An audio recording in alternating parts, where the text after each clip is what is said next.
الحمدللہ رب العالمین والصلاة والسلام علی سید الانبیاء والمرسلین اما بعد فاعوذ باللہ من الشیطان الرجیم بسم اللہ الرحمن الرحیم۔ الحمدللہ ابھی آپ نے درس قرآن سماعت فرمایا۔ حصول برکت کے لیے 2 آیات پر انشاءاللہ میں بھی کلام عرض کروں گا، اور دونوں سورہ انعام کی آیات ہیں۔ پہلی آیت نمبر 108 ہے۔ اس میں اللہ تبارک و تعالیٰ نے ایک بہت ہی خوبصورت ہمیں حکم ارشاد فرمایا ہے، جس کو ہمیں سمجھنا چاہیے، اور جوش سے ہٹ کر بعض چیزیں تھوڑا سا ہوش سے بھی دیکھ لینی چاہیے۔ اور یہ اللہ تعالیٰ کا حکم ہے، کسی شخص کی اپنی ذاتی رائے نہیں ہے۔ اللہ تعالیٰ ارشاد فرماتا ہے کہ وَلَا تَسُبُّوا الَّذِينَ يَدْعُونَ مِن دُونِ اللَّهِ، اور نہ تم برا بھلا کہو ان کو جن کی یہ کفار اللہ کے علاوہ عبادت کرتے ہیں۔ فَيَسُبُّ اللَّهَ عَدْوًا بِغَيْرِ علم، تو یہ عداوت اور دشمنی میں اللہ تبارک و تعالیٰ کو گالیاں بکیں گے جہالت میں۔ بغیر علم یعنی بغیر علم کے جہالت میں اللہ کو برا بھلا کہنا شروع کر دیں گے۔ تو اس میں اللہ تعالیٰ نے ایک اصول بیان فرمایا۔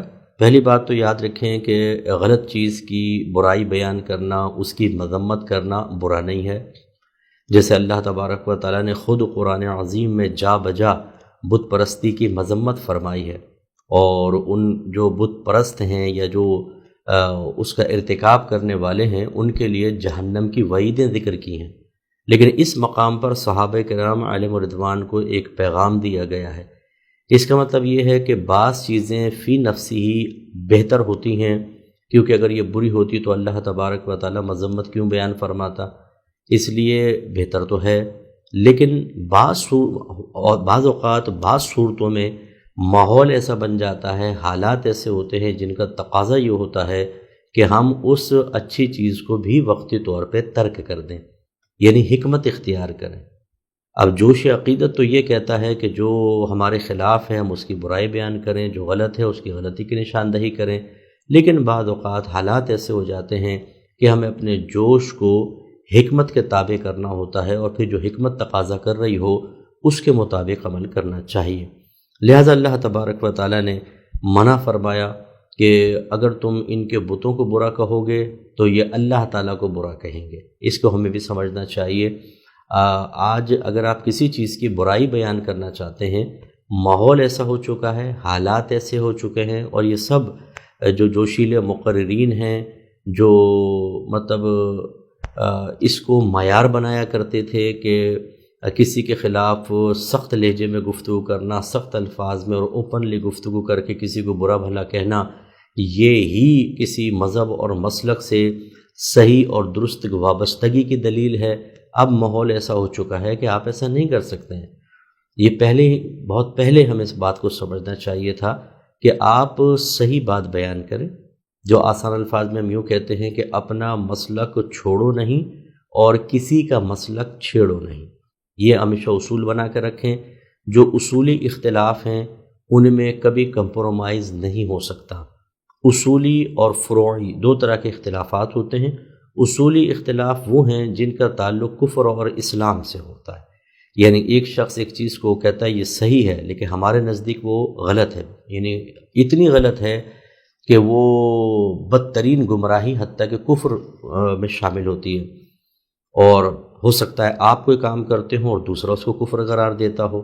تو یہ جو اس قسم کے معاملات ہوتے ہیں، انہیں اختلافات ہوتے ہیں، انہیں اصولی اختلاف کہا جاتا ہے، اور اس میں کمپرومائز نہیں ہو سکتا، کیونکہ آپ اگر کمپرومائز کرتے ہیں کہ چلو تم بھی ٹھیک ہم بھی ٹھیک، تو گویا کہ آپ کے نزدیک جو کفر ہے آپ اسے کہہ رہے ہیں ٹھیک، اور یقینی سی بات ہے تو اپنے ایمان کو ختم کر دینے کے مترادف ہے۔ اور ایک فروعی اختلافات ہوتے ہیں۔ فروعی کا مطلب یہ ہے جن کا تعلق کفر و اسلام سے نہیں ہوتا، بہتر ہے کر لیں، نہیں کریں تو کوئی مسئلہ نہیں ہے۔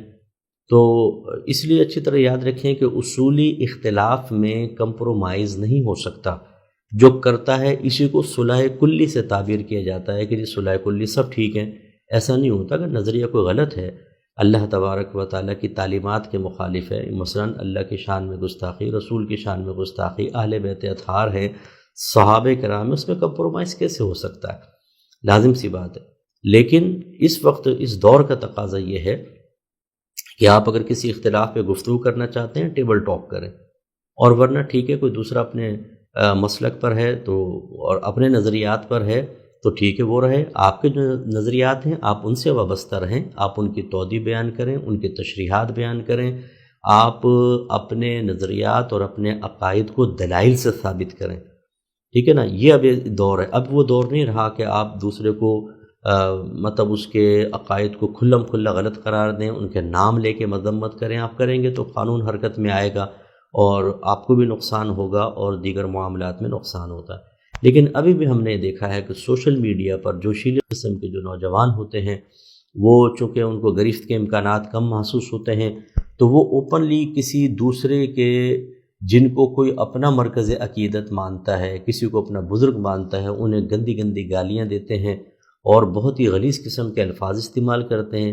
جواب میں وہ بھی پھر آپ کے اکابرین کے لیے غلط قسم کے الفاظ استعمال کرتے ہیں۔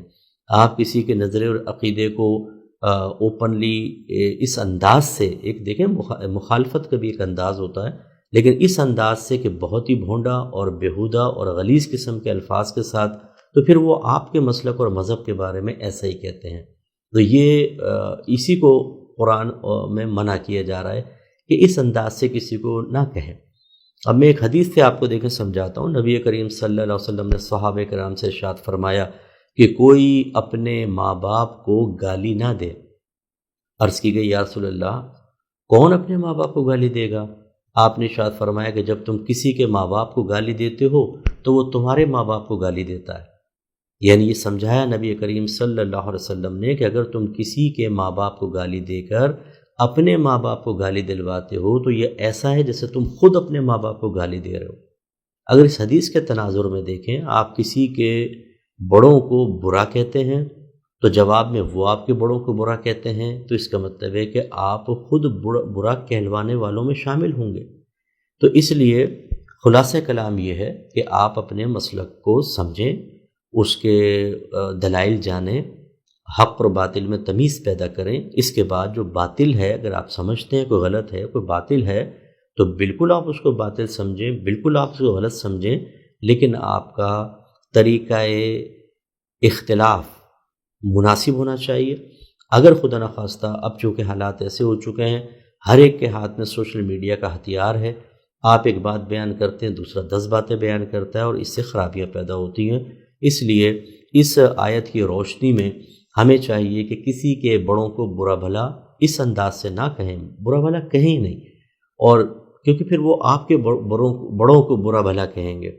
آپ اپنا، جیسے میں نے عرض کیا، ہم بھی عرصے دراز سے تبلیغ دین کے شعبے سے وابستہ ہیں اور اپنا مذہب، اپنے مسلک، اپنا نظریہ، اپنے عقائد ہم ذکر کرتے ہیں، لیکن اپنے دلائل کے ساتھ۔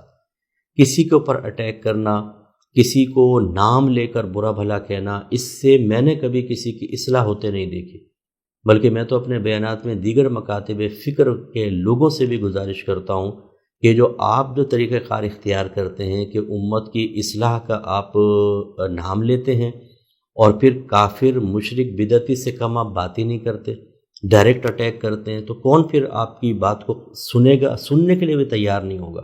یہ اصلاح کا طریقہ نہیں ہوتا۔ اگر آپ کسی کو غلط سمجھتے ہیں تو پولائٹلی دلائل کے ساتھ سمجھائیے، کوئی مانتا ہے ٹھیک، نہیں مانتا تو چھوڑ دیں، لیکن بہرحال اپنا اپنا سب کا نظریہ ہوتا ہے، طریقہ ہوتا ہے۔ ہم نے قرآن کی روشنی میں آپ کو سمجھایا کہ ہمیں کیا کرنا چاہیے۔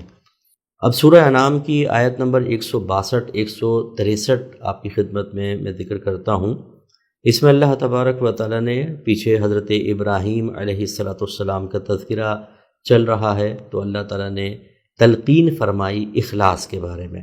ارشاد فرماتا ہے قل، آپ کہیے، ان صلاتی، کہ بے شک میری نماز، و نسکی، اور میری قربانی، و محیایا، اور میری زندگی اور زندہ رہنا، و مماتی، اور میرا مرنا، للہ رب العالمین، اس اللہ کے لیے ہے جو عالمین کا پالنے والا ہے، یعنی میری ہر چیز اللہ کے لیے ہے، لا شریک لہ، کوئی شریک نہیں ہے اس کے لیے، وبذالک امرت، اور اسی کا مجھے حکم دیا گیا ہے، وانا اول المسلمین، اور میں پہلے سر جھکانے والوں میں سے ہوں۔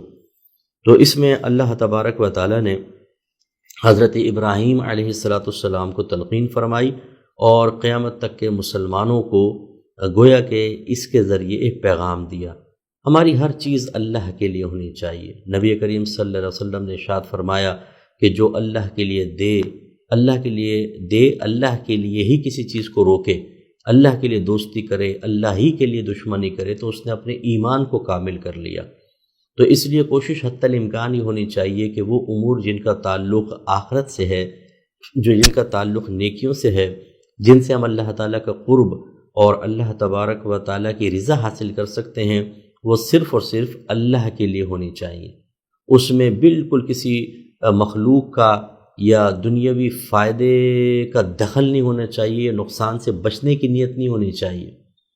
اگرچہ بہت ساری چیزیں ایسی ہوتی ہیں کہ خود شریعت نے جیسے نبی کریم نے بعض وظائف دیے، کریں گے تو برکت ہوگی، یہ کریں گے تو آسانیاں پیدا ہوں گی، وہ ٹھیک ہے، جو قرآن حدیث میں آ گیا تو ٹھیک ہے، اس کے لیے آپ وہ نیک عمل کر سکتے ہیں، اس فضیلت کے حصول کے لیے، اس نقصان سے بچنے کے لیے، اس دنیاوی فائدے کو حاصل کرنے کے لیے۔ لیکن جب ایسا بیان نہ کیا گیا ہو تو صرف اللہ کے لیے ہونا چاہیے، اس میں پھر اور کسی چیز کا دخل نہیں ہونا چاہیے۔ مثال کے طور پہ ہم نماز پڑھیں تو صرف اللہ کے لیے پڑھیں، دکھانے کے لیے نہیں، واہ واہ کے لیے نہیں۔ ہم حج کریں، عمرے کریں، ہم قرآن پاک حفظ کریں تو اللہ کے لیے کرنا چاہیے، اس لیے نہیں کہ میں حاجی لکھوں اپنے نام کے ساتھ اور میں محفلوں میں بیٹھ کے بتاؤں کہ میں نے کتنے عمرے کیے ہیں، اور جیسے میں حافظ بنوں تو اپنے نام کے ساتھ حافظ لکھ دوں۔ ہاں، یہ یاد رکھیں کہ ایک عالم اپنے نام کے ساتھ مفتی لکھ سکتا ہے اگر وہ مفتی ہے تو، اور اس میں بھی قصد و ارادہ یہ ہو، یا علامہ لکھ سکتا ہے، قصد و ارادہ یہ ہو کہ لوگ جان جائیں کہ میں عالم ہوں یا مفتی ہوں تو وہ مجھ سے مسائل معلوم کر لیں، بس۔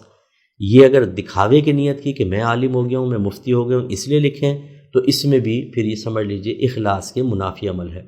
ایسے جب صدقہ کریں تو دکھاوا نہ کریں، چھپا کر صدقہ کریں۔ نبی کریم صلی اللہ علیہ وسلم نے سب سے افضل صدقہ اس کو قرار دیا کہ اگر آپ سیدھے ہاتھ سے دیں تو الٹے ہاتھ کو خبر نہ ہو، یعنی اتنا پوشیدہ۔ اور اسی طریقے سے اگر آپ بیان کر رہے ہیں تو ہمیں جیسے ہمارے بھائی بیان کرتے ہیں، ہماری بہت سی بہنیں درس کرتی ہیں، بیانات کرتی ہیں، تو اس میں اخلاص کو پیش نظر رکھنا چاہیے، صرف اللہ کی رضا، لوگوں کی واہ واہ نہیں، انہیں متاثر کرنا نہیں، سبحان اللہ نہیں، ان کی طرف سے اظہار عقیدت نہیں، یہ کان ہمارے یہ سننے کے متمنی نہ ہو کہ جی آپ نے تو بہت زبردست بیان کیا، آپ بہت اچھا بیان کیا آج تو، نو، بس اللہ تبارک و تعالیٰ کی رضا ہونی چاہیے۔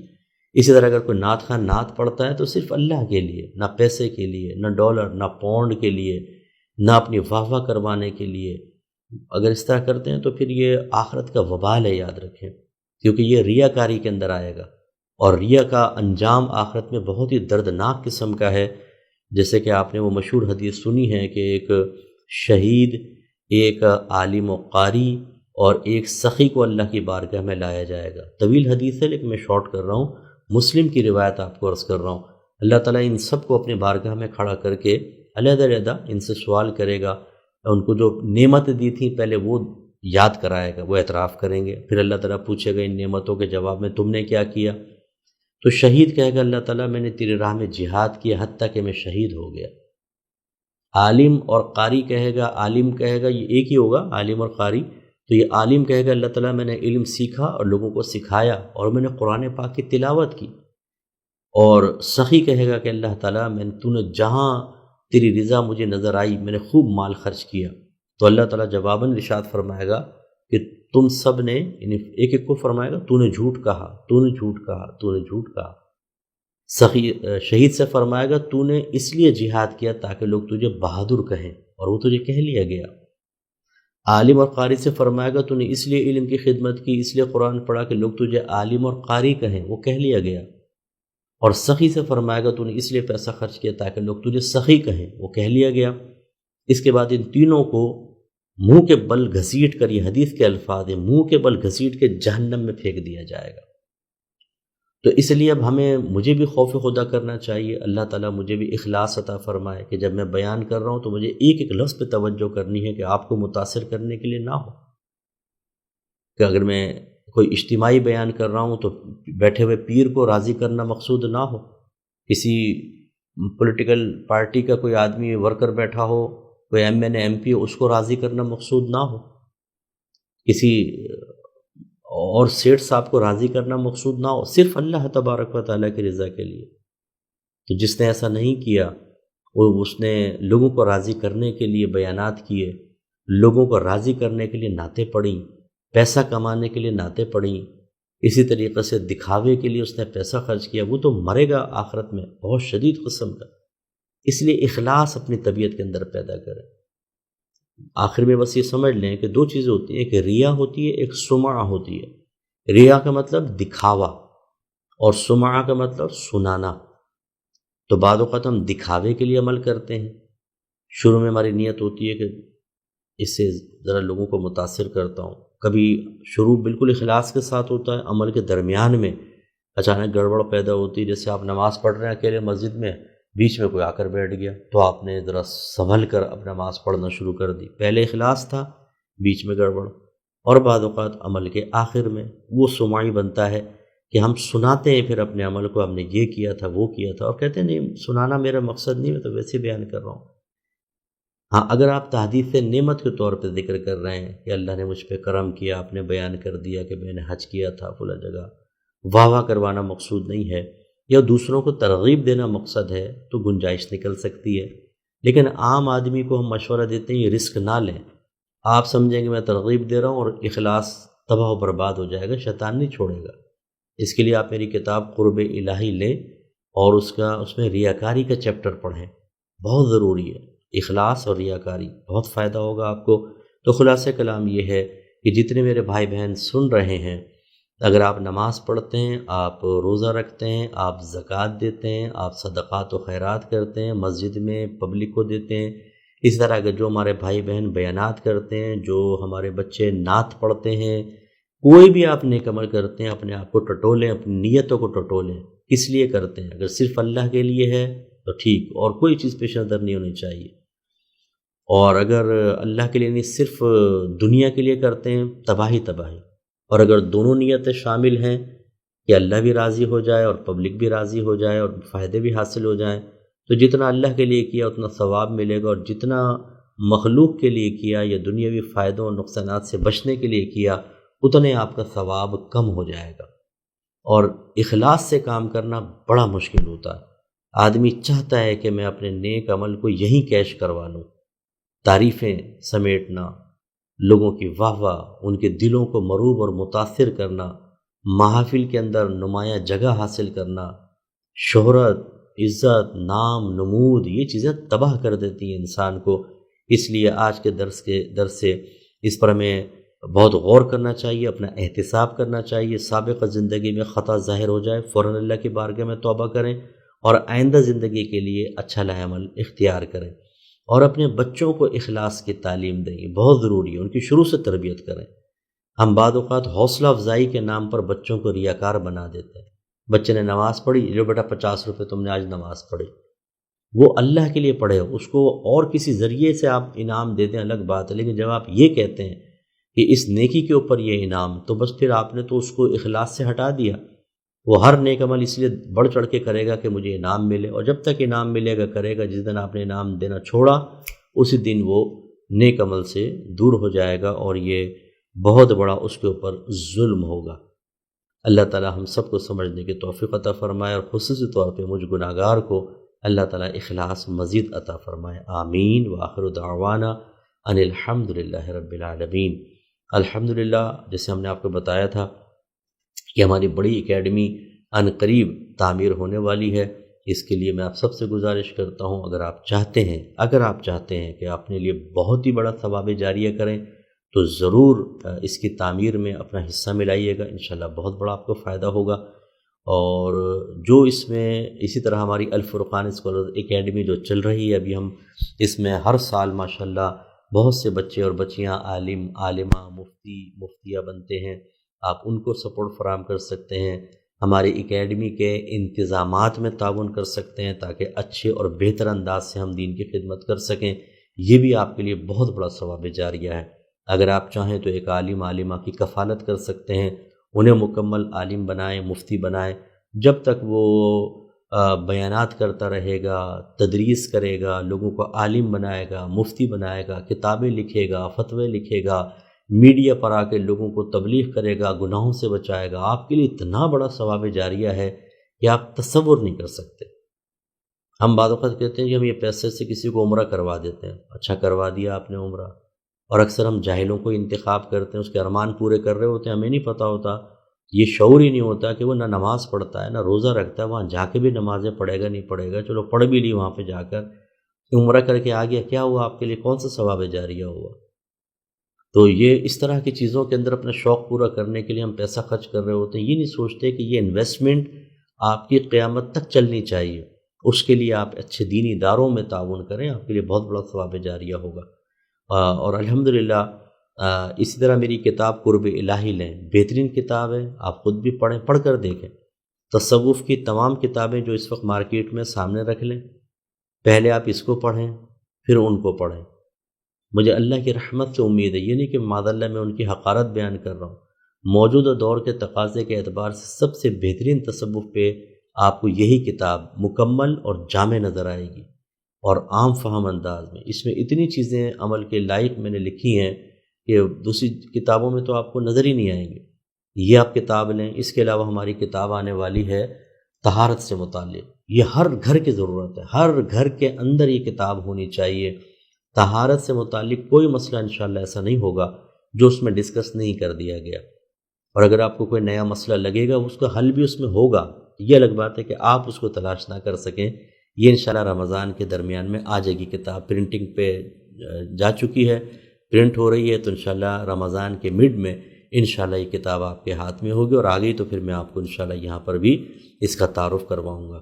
اس کتاب کے لیے آپ پیشگی ذہن بنا لیں کہ انشاءاللہ ہم نے لینی ہے، اور جو مخیر حضرات ہیں وہ لے کر لوگوں میں تقسیم کریں، آپ کے لیے بہت بڑا ثواب جاریہ ہوگا۔ اللہ تعالیٰ عمل کی توفیق عطا فرمائے۔ دعا کر لیتے ہیں۔ بسم اللہ الرحمن الرحیم، الحمد للہ رب العالمین، والصلاة والسلام علی سید الانبیاء والمرسلین، یا ارحم الراحمین یا ارحم الراحمین یا ارحم الراحمین۔ مالک مولا، ہم سب کے اس درس قرآن میں شرکت کرنا اپنی بارگاہ میں قبول و منظور فرما لے۔ اے اللہ تعالیٰ، تمام ہمارے بھائی بہن جو اس وقت ہاتھ اٹھا کر ہمارے ساتھ دعائیں کر رہے ہیں، ان پر اپنی خصوصی رحمتیں برکتیں نازل فرما۔ اے اللہ تعالیٰ، ہمارے تمام صغیرہ کبیرہ ظاہری باطنی گناہوں کو معاف فرما دے۔ آئندہ پوری زندگی ہر قسم کے صغیرہ کبیرہ ظاہری باطنی گناہوں سے بچنے کی طاقت اور ہمت عطا فرما۔ اے اللہ، ہمارے گھروں میں بھی برکتیں پیدا فرما، ہمیں سب کو آپس میں پیار، محبت، الفت، اتحاد و اتفاق سے رہنے کی توفیق عطا فرما۔ اے اللہ تعالیٰ، لڑائی جھگڑے، فتنہ فساد، اختلاف رائے سے، بے برکتیوں سے محفوظ فرما دے۔ مالک و مولا، جو ساس اور بہو لڑ رہی ہیں انہیں پیار سے رہنے کی توفیق عطا فرما۔ جن بھابھیوں اور نندوں میں پھڈے ہو رہے ہیں اللہ تعالیٰ، ان کو پیار محبت سے اپنے اختلافات ختم کرنے کی توفیق عطا فرما۔ جن گھروں میں شوہر اور بیوی کی لڑائی ہو رہی ہے اللہ تعالیٰ، انہیں اپنے بچوں کے لیے اچھا رول ماڈل بن جانے کی توفیق عطا فرما۔ جن گھروں میں اولاد اپنے ماں باپ سے لڑ رہی ہے، ماں باپ اولاد کے اوپر جائز یا ناجائز معاملات فرما رہے ہیں اللہ تعالیٰ، ان سب کو علم دین کی روشنی میں تیری رضا کی خاطر تمام اختلافات بھلا کر پیار محبت والا ماحول بنانے کی توفیق عطا فرما۔ جو رشتہ دار، جو دوست احباب دنیاوی وجوہات کی بنا پہ ناراض ہیں، مالک مولا نے پیار اور محبت سے رہنے کی توفیق عطا فرما۔ اے اللہ، ہم میں جتنے بے روزگار ہیں سب کو روزگار عطا فرما دے۔ جو نوکری پیشہ ہیں ان کو نوکریوں میں استحکام اور مضبوطی عطا فرما۔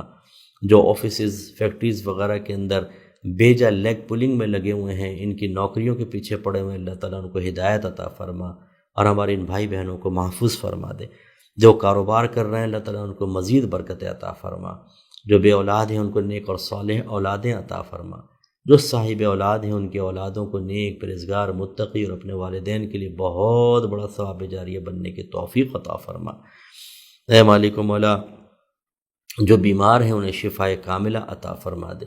جو بیماروں کی تیمارداری پر مقرر ہیں انہیں ہمت اور حوصلے کے ساتھ خدمت کرنے کی توفیق عطا فرما۔ اے مالک و مولا، اپنے حبیب کے صدقے جن پہ قرضے ہیں ان کے قرض دور فرما دے۔ جن بہنوں کی ابھی تک شادی نہیں ہوئی اللہ تعالیٰ، جن گھروں میں جوان بچیاں موجود ہیں اللہ تعالیٰ ان کے اچھے رشتے دلوا دے۔ مالک و مولا، اے پاک پروردگار، جو بیجا مقدمات میں گرفتار ہیں ان کو نجات عطا فرما۔ جو جیلوں میں بے قصور بند ہیں ان کے لیے رہائی کی کوئی سبیل بنا دے۔ مالک مولا ہمارے ملک پاکستان پر اپنی خصوصی رحمتیں برکتیں نازل فرما، اسے مخلص حکمران عطا فرما، ہر بیرونی اندرونی سازش سے محفوظ فرما دے۔